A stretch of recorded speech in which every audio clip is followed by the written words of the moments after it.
Welcome to Because You Need to Know. I'm Edwin K. Morse, President and Founder of Pioneer Knowledge Services. This series is your digital resource of valuable conversations with nonprofit and knowledge management enthusiasts from across industries and from around the globe.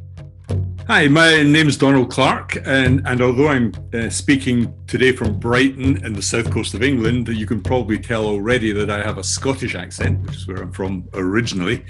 I was asked what the most interesting thing near me is geographically, and I think it's Gatwick Airport, since I've done a lot of traveling in my life all around the globe, giving talks at conferences, but also in business, Far East, US, Russia, all across Africa and so on.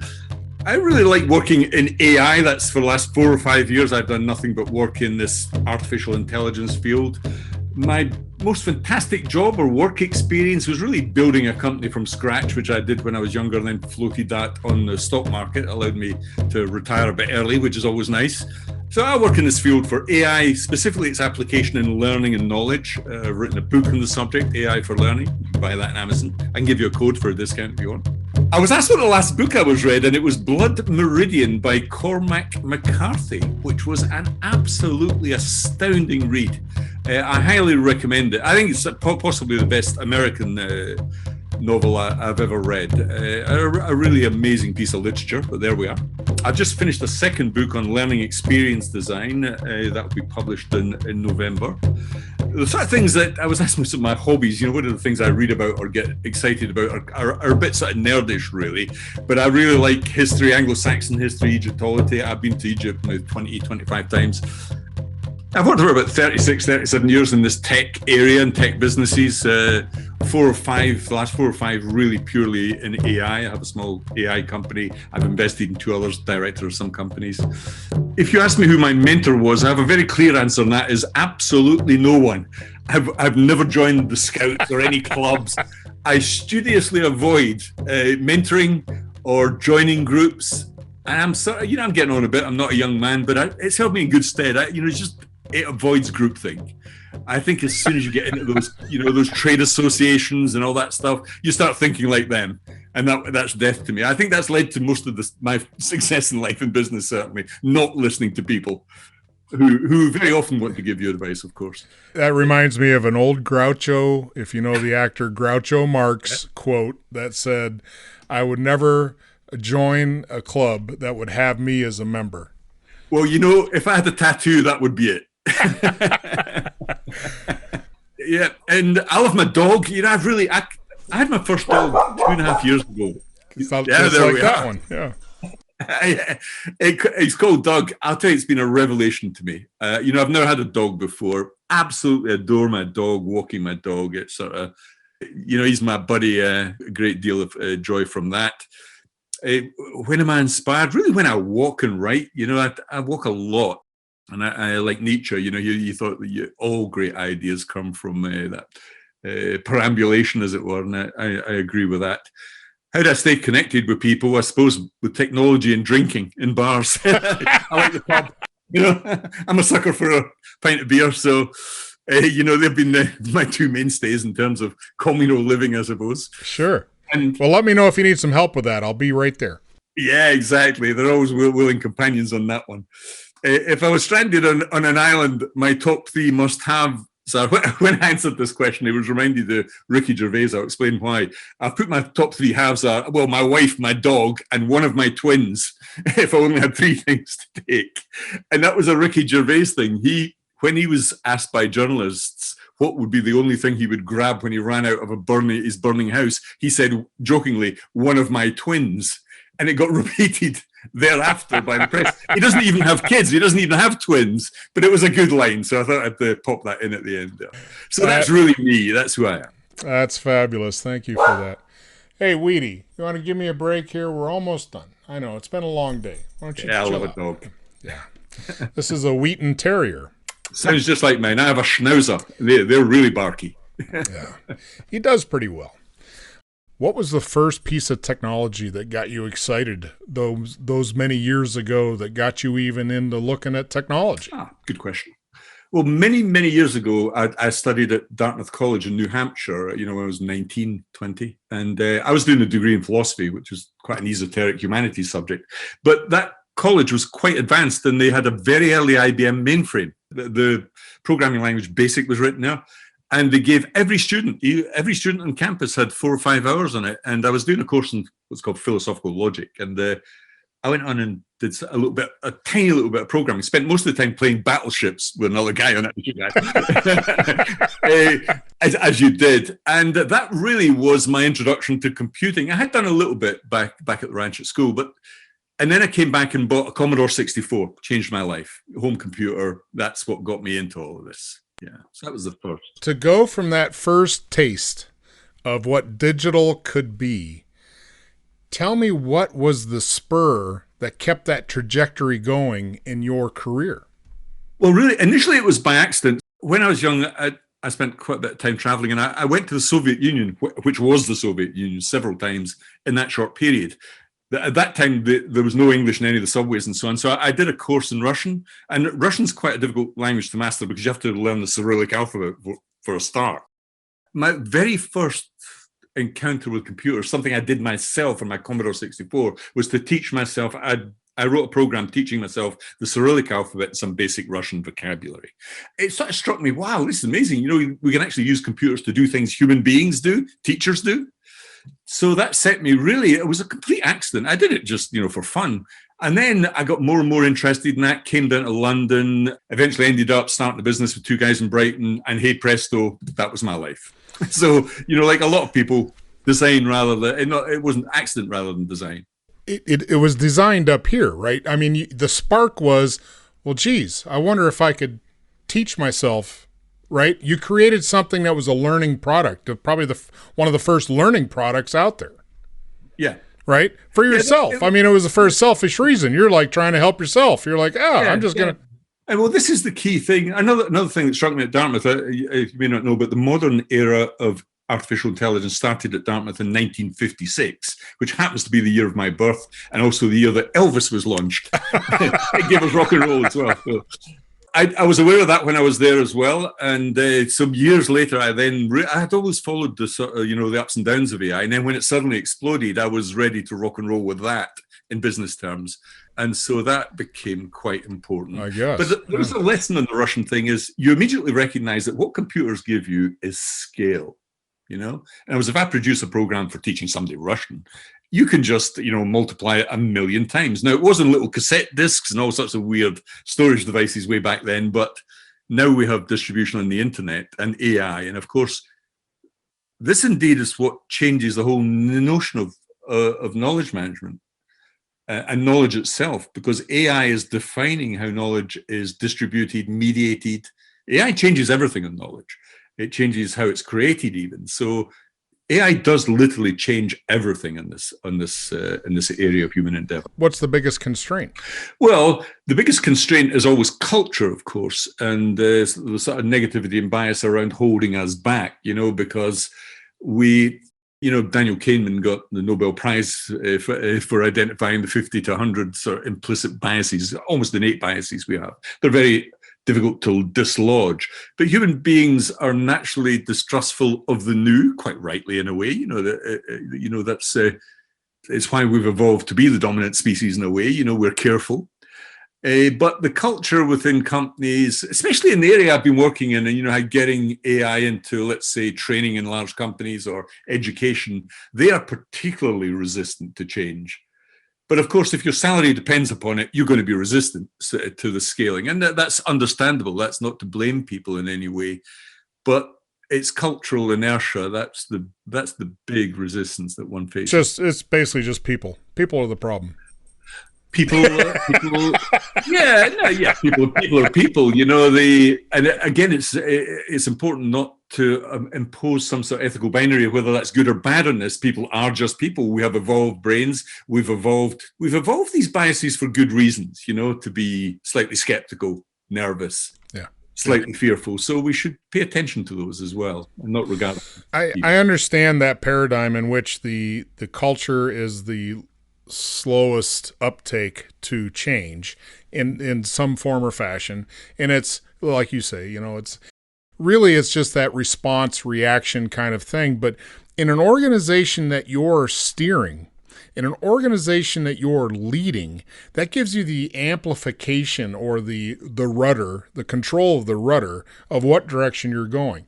Now, one thing that we've wanted to bring up is the marriage between knowledge management and artificial intelligence and learning. Key ingredient, right? So the learning is really the focus of where you're at now, correct? Yes. Yeah. So can you explain a little bit about what it is you're bringing to the table in the art of learning? Okay. Well, so AI changes everything in terms of, it mediates all your social media. If you watch Netflix or any streaming service, it was mediated by AI. If you buy something on Amazon, it's mediated by AI. You use Google all the time. That is pure AI. So AI is absolutely everywhere. Uber, Deliveroo, Just Eats, anything. Everything we do in life now is mediated by AI, except learning. That's a peculiar one. And yet we spend, the first, 13 to 20 years of our life in that sort of formal learning environment. It's massively expensive and inefficient, takes far too long. And therefore, it's the one area that's sort of ripe for change. It's the one area where we can really benefit from AI, because what AI promises is this sort of personalization that we see in these other areas, But AI, in a sense, mediates all knowledge now. This is the important thing to remember. So, I have an ALEXA in my room. I won't say her word or she'll spring into action. So AI has allowed us to interact with knowledge through voice, through Google Assistant, Siri, and of course, Amazon. We have chatbots, which are all AI driven. It's another way of interacting with knowledge. But we search for knowledge, of course, almost invariably using AI through Google, or also a Google type search, but differently on YouTube. So all of these things allow us to learn and acquire and access huge amounts of knowledge. Knowledge is at our fingertips for the first time in the history of our species. But AI goes a lot further than this, because we also have formal learning where AI can create good content. I've been involved in projects where you just give me a PowerPoint or a document or a video even, and we use AI to grab the transcript of the video or the document, and we use a thing called entity analysis and natural language processing technique to create online learning. And it also creates open input questions. So if I say to you, what are the three main reasons behind the rush for Scottish independence politically, and you have to type them in, I can then semantically interpret your answer, your open input answer, using AI. So there are all sorts of individual pieces of AI that are helping in the learning task, and that's the area I'm primarily involved in at the moment. What you're saying is that you're enabling the learner to interact with the AI system regardless of the content source. The AI system is what is consuming, understanding, and or providing results to that learner. But this is around learning. So what you're saying is, I give you a document that I created for knowledge management, and then you consume that. We can, on the fly, create a knowledge product that's ready to go? Yeah, that's right. It can, it would identify the learning points and then create questions automatically around those learning points to make sure that you're getting, making some effort, cognitive effort, which is what learning is all about. You really have to think about these things if you're going to learn, as opposed to just reading them, let's say. And so that's exactly what that type of product does. And there are several different things in learning that can be applied across the learning journey. One is to create content like that for basic knowledge, the sort of baseline stuff you need before you go on and acquire deeper knowledge or indeed skills. But if we move across into highly personalized adaptive learning systems, so I was involved with one of those for 4 or 5 years. ASU popped $1 million into it. It was so successful there. It's now been bought by another very famous university. The deal is just going through, so I can't really mention who that is. It's a bit like creating knowledge objects in a network. It's no longer a linear course. So you remember doing math at school, you do one thing followed by another all the way through. This is like a network, and different learners vector through that network depending on how quickly they progress or don't progress. Sure. And the AI is a bit like the GPS or sat nav in your car. So if you're driving, from Boston to New York and you take a wrong turn off the highway, your GPS gets you back on course again, literally on course. That's what these systems do. They know who you are. They use a mixture of personalized and aggregated data from all learners who have done that course in the past, and they make sure that it stays you on course. This is really important in subjects like maths, where most people fail, of course. They fall off, they go off course and never get back on the road again. Right. And that happens to almost everyone. So what use case is this been proven to be a success? What industry? The first project I was involved in was for a big travel company that was put on hold, of course. This is pre-COVID. So then we did 50 hours of learning. They had all these kids who were working with them who had been travel agents out on with people on cruises and holidays, all over Europe and the US and so on. It's a very large, the largest company in Europe. But they had a problem. Suddenly the market shifted. People like me and you, no doubt, were thinking about no longer going to clubbing in Ibiza or whatever. We were thinking about going on a cruise or whatever. But these young kids had no real geography. They don't teach geography in the way they used to teach geography, like what is the capital of Italy or whatever. So we had this massive training task for all these young people who had to go into travel agents, call centers, all sorts of things, on the knowledge, really geographic knowledge, what currency is used there, what's the airport codes and so on. Now, what we did was we got, basic stuff from an atlas and we put it through this AI engine. We produced 50 hours of learning on the whole world. And it was a matter of days rather than months. And it was at about 10% of the cost. They had got 3 other quotes at $500,000 and we did it for 50,000. And that was very successful when launched across the company, initially in one group, and then it spread throughout the whole company. So that was the first big use. We won a whole clutch of awards for that because it was a well-documented case in terms of return on investment, saving money, but also more importantly, tracking of sales. In other words, if somebody had done that course on the Mediterranean, did it lead to an actual sale of cruises on the Mediterranean? And you could correlate the data. This is why data is so important now in this world, or in business generally. We have AI, but of course we have data. I think that's worth exploring, because if you're looking at knowledge per se and call that data, there's no doubt in my mind now that you're not really running an organization if you're not data sensitive or starting to be data led in this day and age, because all your competitors are moving in that direction. In the construction of the learning, so I've got some background working with instructional designers, building products for the military intelligence field for the U.S. Army, and I was part of a culture shift at that time in early 2000s where the U.S. Army Intelligence Command decided to retrofit how they train by getting rid of the sage on the stage, where you had to be a subject matter expert to even get up there to talk about anything, to having instructional designers come in, look at all the content, learning objectives, all that sort of thing, and then building actual products for learning versus a slide deck of monotonous blah, blah, blah, blah, blah. It was a painful change. There was a lot of pushback. It really created a paradigm of shift to a wholly different place. Does this AI, is this going to be available to the average Joe, or just deep pocket outfits? First of all, that paradigm shift towards online learning that actually took place in the sort of 70s, 80s, where these home computers came in. We've then shifted some of the training and learning onto computers. And now, of course, along comes the internet. That's another big boost in terms of training. Online learning has been around for now, 20 odd years because of that. But AI changes the game once again. So I remember giving a talk, actually, it was in Florida, to a purely military audience, most of who were in uniform. There were 3,000 people in the room. And I opened my talk speaking Russian. Going back to the story I told at the beginning.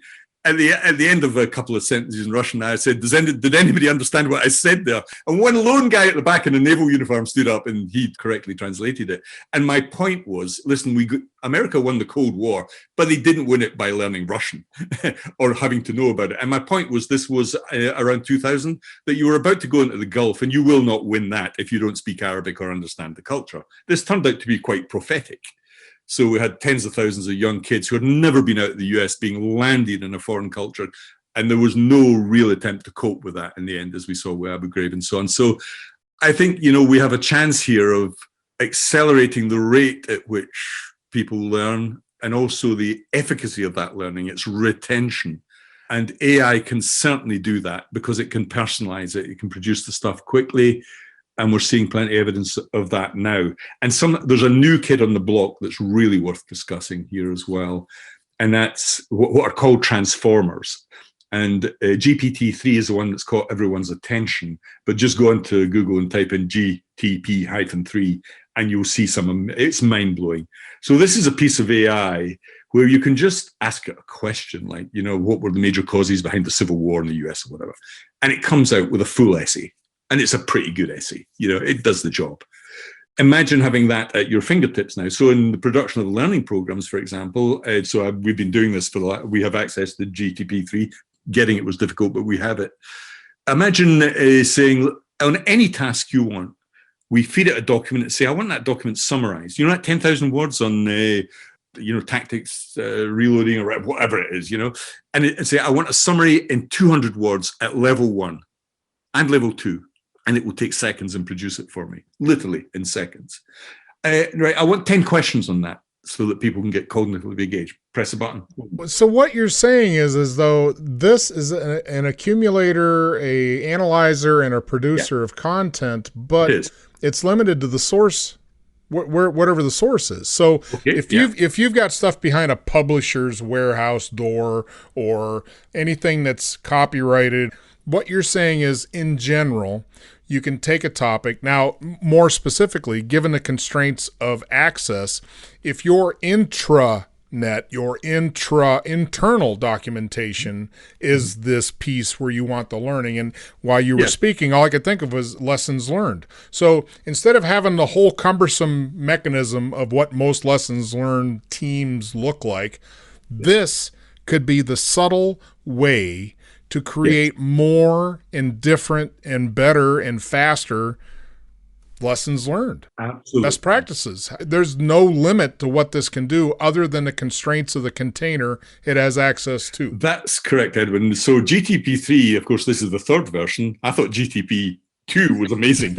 And imagine what GTP-10 is going to look like. So GTP-3 basically has all these parameters. So it has this huge corpus of knowledge, the whole of Wikipedia, everything that's ever been published, just literally thousands and millions of pieces of text. It has all that in its memory. They train the algorithm using that corpus, what's called a corpus, which is a knowledge corpus. Once that's trained up, it's then very sensitive to whatever I feed it because it brings all that to the table.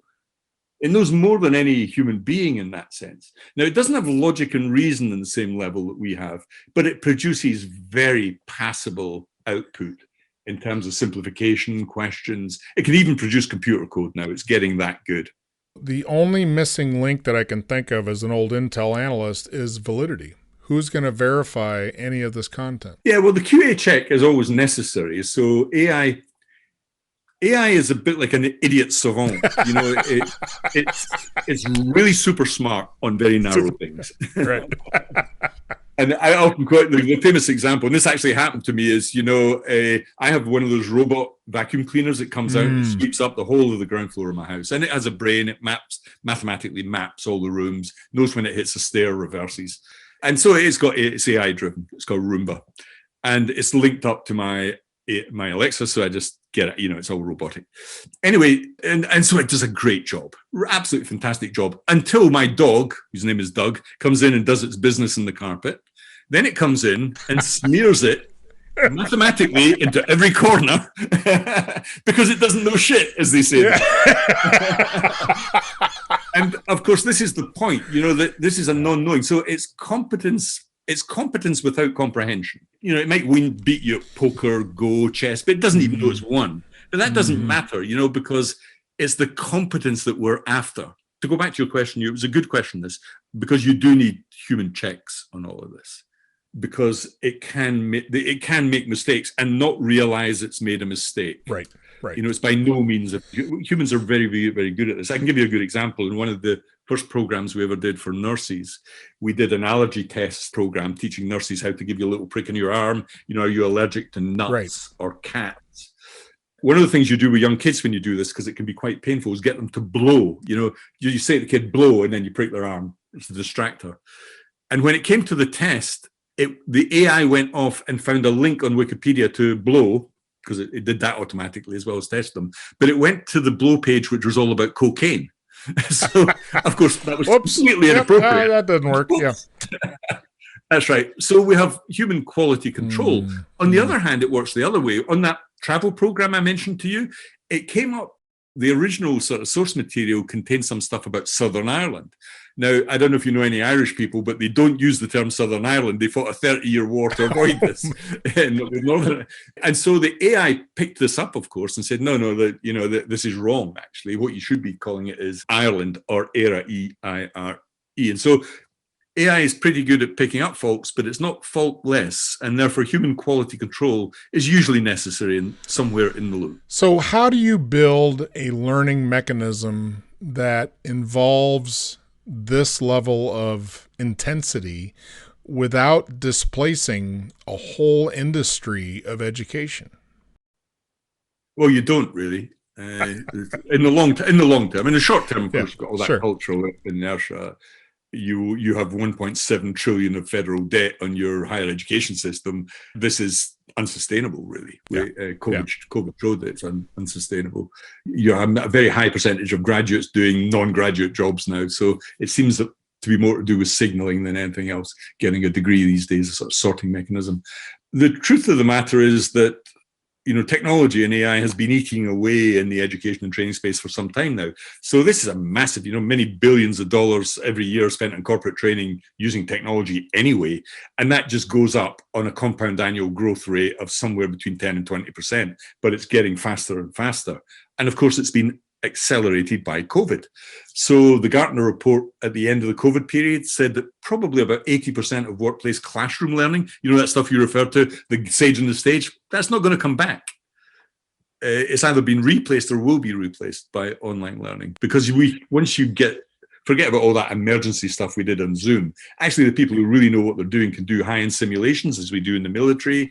You can do scenario-based training. There are many different species of online learning. So that gets us to where knowledge management seems to have a bit of a rub in the mechanism of learning, because not all universities even have that subject, or the degree is not available, or, on and on and on.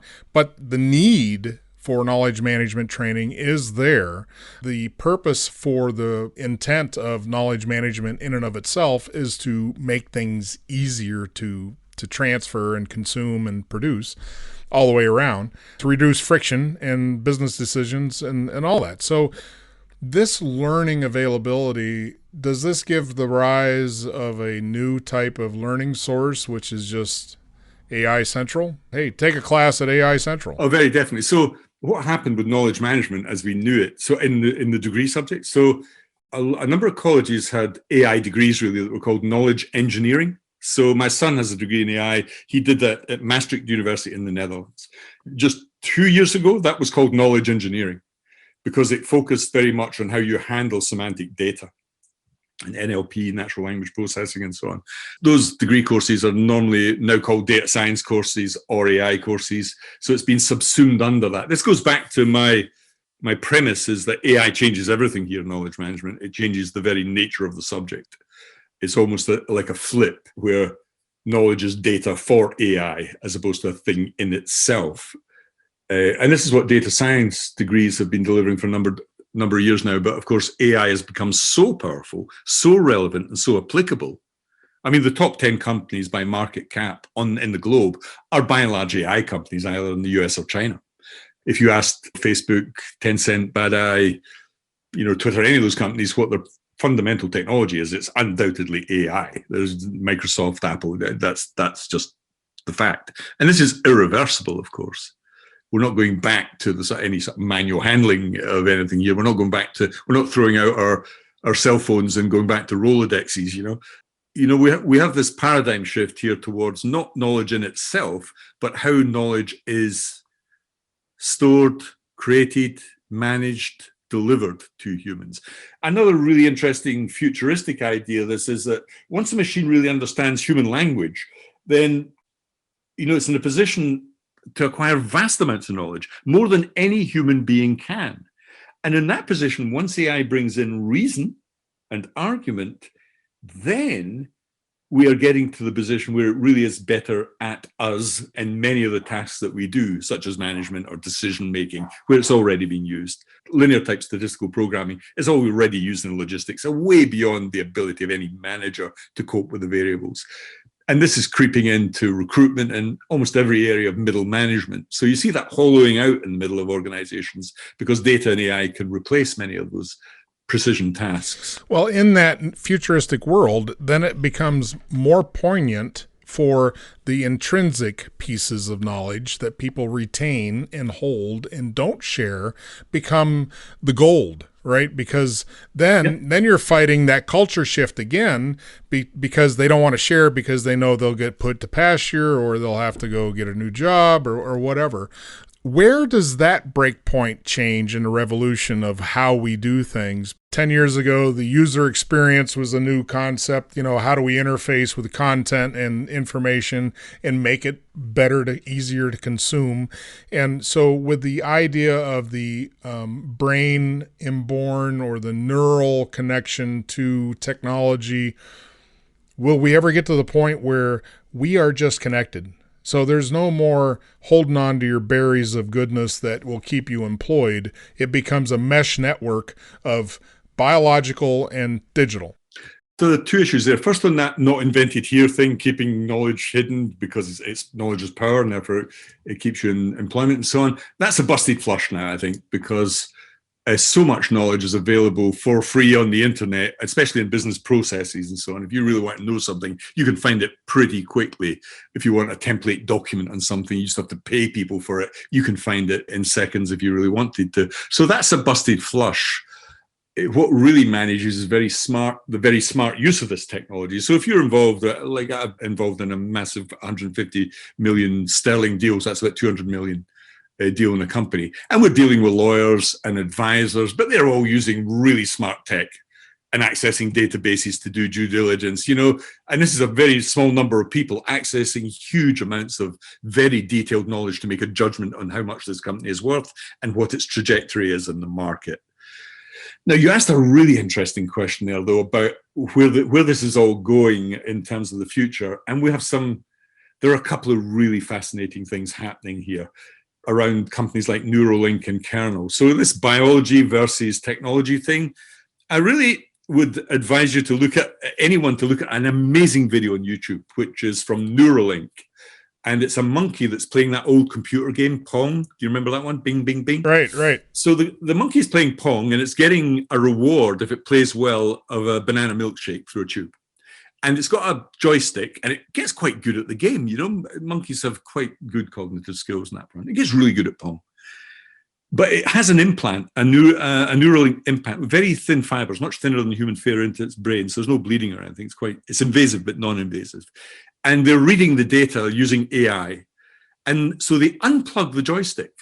But the monkey continues to play Pong as effectively as it was in the joystick. The monkey's still moving the joystick, but it's not plugged in. What they are doing is using the data directly from these fibers.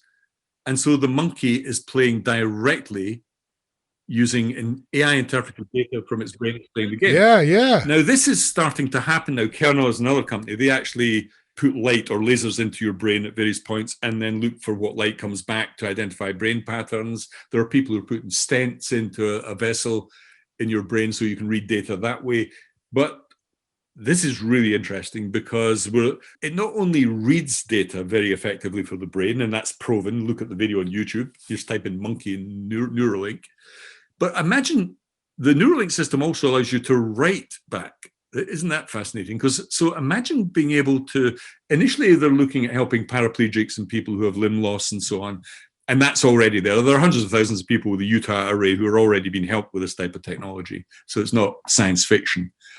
But what is science fiction at the moment, but may become true, is using these techniques to help with mental health issues, such as depression.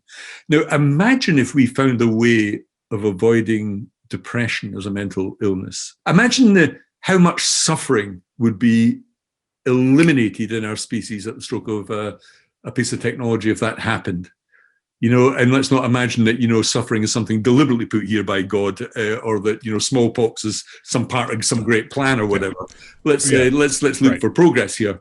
Imagine being able to learn Russian in a week, as opposed to, today, there are probably hundreds of thousands of kids learning Spanish to get to college And what will they learn at the end of it? Oui bien. They'll be barely able to order a beer. Mas cerveza. Exactly. So, and that's it's a tragic area of failure in education.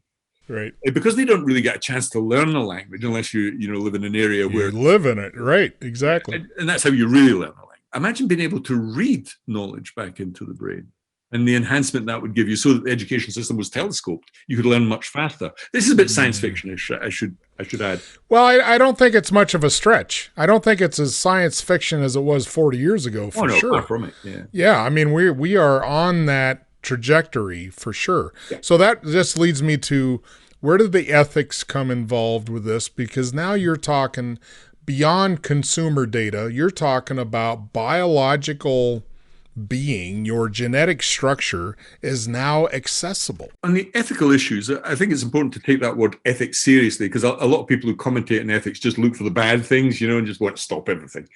Ethics is the application of moral principles to a domain. So if we apply, moral principles to this problem, technology always has good and bad. So, about 1.5 million people die horrible, brutal deaths every year in car crashes, but we all have a car. So, and that's like having a major world war every year. Right. And yet we pay no attention at all to that. And that's not counting the people who get seriously injured and lose limbs and whose lives are destroyed. We live with the problem. And most technology has a downside. There are very few pieces of technology that don't have some sort of downside to them. So it's a sort of utilitarian judgment we make. Now, when it comes to AI, there are a number of little pockets. You have to start to deal with these ethical issues one by one. And some of them are quite trivial. Like, it's only white guys in a room who produce this stuff. Therefore, it's all, it's all rubbish. We should bin it. Well, actually, I've been at Stanford. I've been at Silicon Valley. If you look at a programming team, it invariably has somebody from the Far East, a couple of Indian guys. If you look at a pie chart of programmers worldwide, a huge chunk would be Chinese, Far East, Indian. That is far from being a white-only game. Right. The chief exec of Microsoft and Google are both Indian-born, Indian-trained. So I think that idea is not a multicultural thing. Diversity-wise, as far as sex, it's heavy to males, right? I mean, and there's an issue where I think, to be frank, I think we're just being a bit naive. There's clearly a problem there, which starts in schools with education. I think we have a chance of using technology because this is by and large parents and teachers. So this is a well-researched area. What happens is that girls get signals very early on from two main sources, and that's their peer group, include parents in that, although they're a different peer group, and also teachers about what subjects they should be taking. So the pressure actually comes from schools, about college degree choices and so on. Yeah. But there is a basic, fundamental difference here. I've been in this game for 37 years. The ratio of programmers and teams hasn't changed one bit over that period. And that's because I think there are differences. Women tend to, this is an unpopular view. If we look at Sweden, for example, which has you can think of no other country where equality of opportunity is more obvious and supported by law. And yet they have the highest proportion of women nurses of any country in Europe. Because when people are given the freedom of choice, they tend to go for jobs they like. There is still that implicit bias, and this is supported by the autism data. So it's about either between 4:1 to 7:1 autism, male to female. So males tend to get, there are much more extreme situations, and autism is a complex condition there. But that's a sort of biological fact. That's not going to disappear. So you're always going to have that male bias towards very systematic, go into your bedroom for 3 years and learn how to program, and then enjoy that because you enjoy sitting in a cubicle on your own, staring at a screen all day. I don't think we're going to see a huge shift in that ratio. Okay. I think it's wholly utopian to expect that. Nevertheless, then another bias, of course, is the bias that's implicit in data. But again, Daniel Kahneman got his Nobel Prize for finding out that this brain that both of you and I are using now has full of biases. He also claimed they were uneducable, penultimate page of his book on Thinking Fast and Slow. So it's very difficult to shift biases in human beings, but you can in AI work towards the steady improvements. AI is largely statistics, and statistics is all about the effort you make to eliminate error. It takes in probability into account. That's what the whole science is about. So AI is constantly looking at identifying error rates, problems, and eliminating them mathematically and statistically. So at least we have a chance in AI to eliminate bias and work towards that elimination, far greater than sending people on unconscious bias courses or whatever. You know, that's just a gargantuan waste of money by and large. It's not going to have much of an effect. So there's a bias issue. And then there are the big ethical issues around employment, of course. What happens if millions are made unemployed? I think that's unlikely. I mean, just before COVID, when we've got all this AI stuff and technology going on, we had almost full employment in the US and in Europe and the UK. So there aren't great signs that it's causing mass unemployment, because there's always this working in AI and other jobs become available, you know. So I buy stuff from Amazon, and of course, some physical shops have to close down, but I have no end of delivery drivers who are now employed, or people who work in Amazon warehouses and so on. Sure. You get that shift in displacement of job types and roles change, but overall, and we will be working less hours. That's generally true for the last 100 years. You know, we used to be working 7 days a week, or then Sundays became sacrosanct.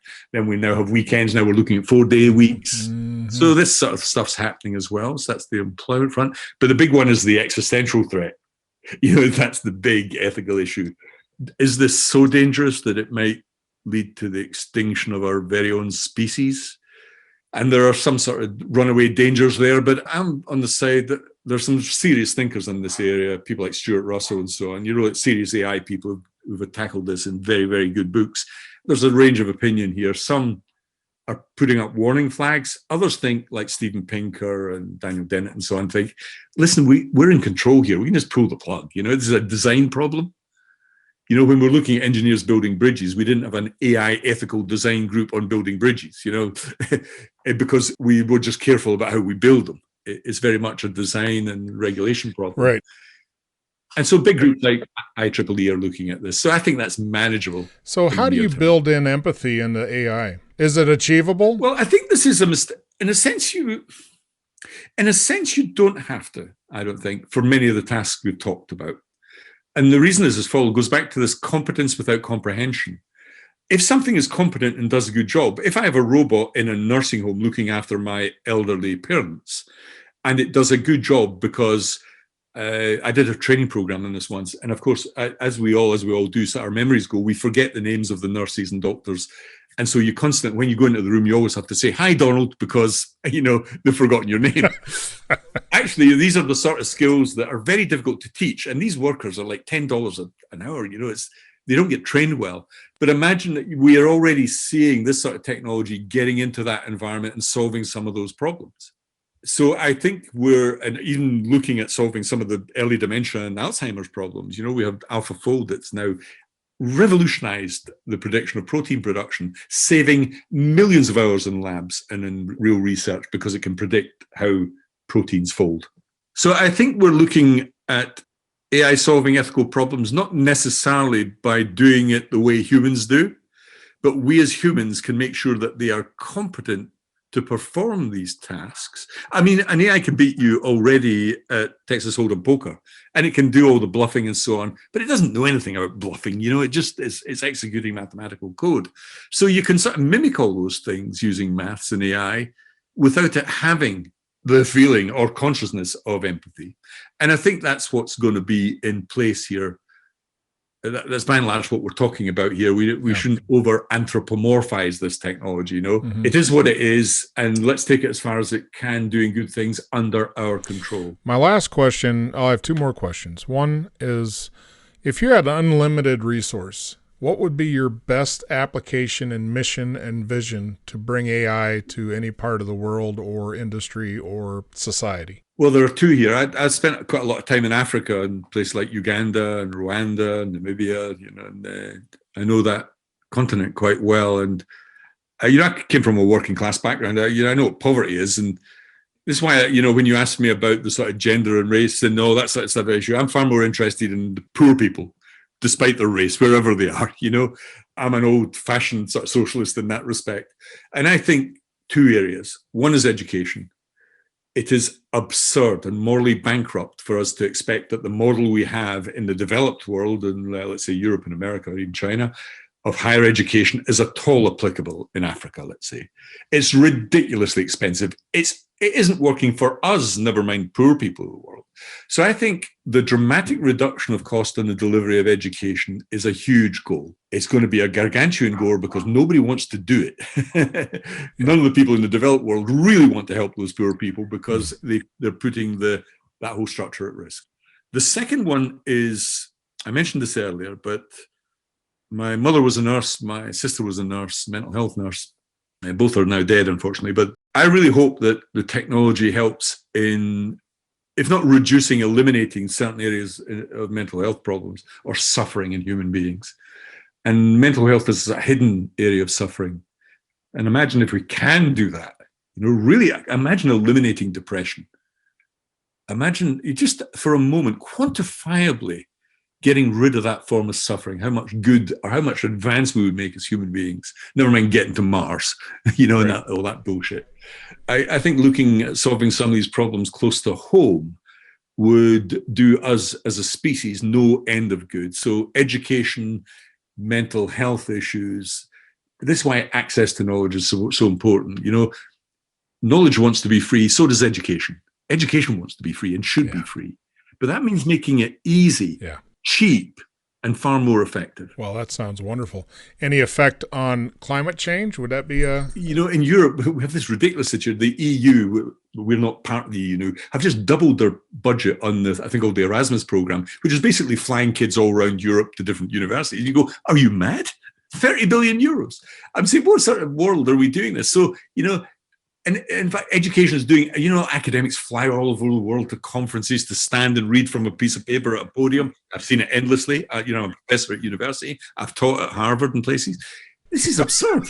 I think if we're going to take climate change seriously, we have to use the technology. Look at us now. You are sitting in New York State and I'm sitting in England, and we're doing an amazing piece of technology for free. The product of this meeting and we've never met each other before. I've really enjoyed this, but you can now distribute this, put it out for free on the internet, and millions of people can see it if they want, if they're interested. Isn't that an amazing thing? Imagine making education like that. Well, the only key ingredient there to make that effective is motivation. So we've got a banquet hall of knowledge. We've got a banquet hall of options and things we could be doing, but what's our motivation? Well, I think the carrot and the stick with the education piece, I'm with you on the education piece, because the motivation of learning has to be there or it's useless. Well, so how do you motivate people to consume and partake? Well, the first thing you don't do is charge them $50,000 a year. and then put a great big sack of debt which lasts their whole life. I think there's an infrastructure issue here, and there's another amazing thing happening, and that's, again, it's Elon Musk thing called Starlink. So you got these thousands of satellites. I've seen them launch. I've seen them pass over the top of my house. An amazing thing. So you'll have this network of low-level satellites that give internet access with no blind spots across the whole planet. This will be a wonderful thing because it gets into Africa and all these areas I'm talking about. It gives everybody cheap access to these services, like all these AI wonderful things that are happening. Now, motivation does it's not as if we're not, learning theorists are quite good at motivation. It's their main issue. Teachers don't really teach. Teachers are largely encouraging learners to learn. You know as well as me, you do your college and your military stuff. You don't actually learn by sitting watching somebody doing something. You learn when you think about it yourself, go back into the quiet of your own room, or get up and learn how to clean a rifle yourself. You have to do things or go back and really make cognitive effort to learn. So teachers are really about motivation. When you take the teachers away, you have to replace that. But, I have two sons that they were twins, now 27. They have no end of motivation. Believe me, I couldn't get them off computers. They're both highly tech kids. One runs a tech company. One's got a degree in AI. I couldn't get them off the damn thing. Computers are highly motivating if you do it right. And I think if we get this right, we will get this unique combination between personalized learning, keeping people in the zone, not taking them too far in adaptive learning, personalized learning. Classrooms are terrible places. They go too slow for some, too fast for others, and you hit a few in the middle, too many distractions. If you get this personalized learning gig going, then you're treating everybody with respect and they're going at the right pace. You keep their motivating going, a little bit challenging, but not too much, and you keep them going through the subject. That's what really matters, intrinsic motivation. And we know a lot about that now. My man, I am excited to get started with all of that learning. Last question is, what's knowledge management? Well, knowledge management is now not what it was. Because knowledge management used to be the correct storage and retrieval, and most importantly, use and application of knowledge. There's a new kid on the block, AI, that I go back to my original phrase and would say changes everything. Because it mediates knowledge. It not only manages knowledge, it lies between us as a species and knowledge. It defines access to it. All the interfaces are defined by it, whether it's speech on my Alexa or Google Assistant or Siri, or whether it's through that little box on Google or video or whatever. It's all mediated by AI. More importantly, knowledge is now being, and we've discussed this in detail now, is being created by AI. Isn't that weird? That's why this is a new era for knowledge management. Knowledge management used to be a human-only domain in terms of its creation. The new kid on the block is actually creating fresh knowledge, and that will open up all sorts of exciting opportunities for knowledge dissemination, making it cheaper, allowing us to use it with relative ease in education and in every other domain. So it's exciting times here. But the catalyst, the fulcrum here, is AI. Well, thank you very much, Donald. It's been a thorough joy to speak with you today. It's the first time we've met, Edwin. I've really enjoyed this. You asked all the right questions for me. Because You Need to Know is designed to bring people's experience and their knowledge forward to be shared. I'm Edwin K. Morris, and I thank you for joining in to listen to another conversation brought to you as a public service of Pioneer Knowledge Services, a nonprofit tax-exempt organization with a charitable knowledge management purpose. Find us online at pioneer-ks.org and add your voice to the conversation on Facebook.